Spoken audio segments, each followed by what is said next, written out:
are we ready to have a little bit of a sensitive conversation?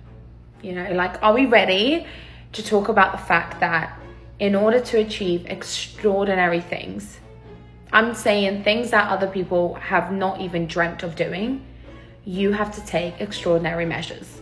And being mediocre is just not going to cut it. And we're not willing to have that conversation as a world and as a society, because we classify it as toxic work-life balance. We classify it as girl bossing. We classify it as all these crazy terminology. I mean, we even flinch at the sight of a woman talking about money or success. Like, we flinch at it. Oh, look at her talking about herself. Oh, look at her trying to be better than everyone else. Look at her talking about how good she's doing, even though we keep telling women to take up space and use their voice. Nothing is making sense. So I'm gonna make it super simple for you. If you want to get to an extraordinary level that no one else has been able to match, you cannot be mediocre. You cannot work in a mediocre way. You cannot put mediocre hours in.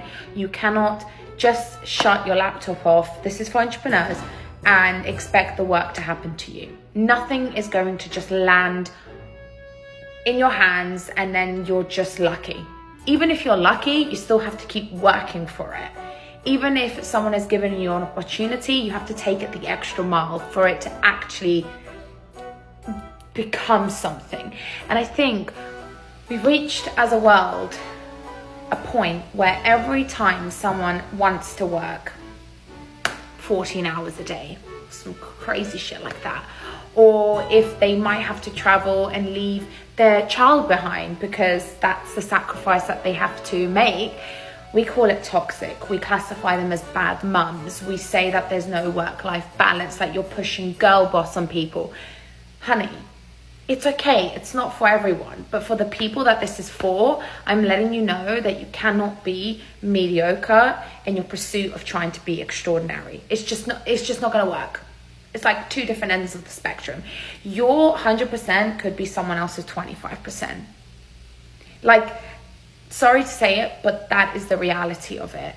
And we're not willing to have that conversation. It scares us. Well, it doesn't scare me. It doesn't scare me, because that's what it's going to have to take. And that's the tax bill that you pay. The tax bill is not being with your child all the time, forgetting birthdays, maybe not being as responsive to your friends and family because you are just utter focused on this goal that you have in mind. Maybe not being disciplined in your routine, you know, maybe not being as present, but that's the tax bill. That's the tax bill that you pay. And I think that if you're okay with that, you're going to enjoy the journey so much more. But if you're trying to do what society is trying to make you think is much more acceptable, like being a perfect mom and being the perfect boss and being the perfect wife, all this crazy stuff, you are going to fail. So something has to give or take. Sometimes you're a really good boss, sometimes you're a really good mom, but you can't be both at the same time, because one has to give. I just thought I'd share that with you.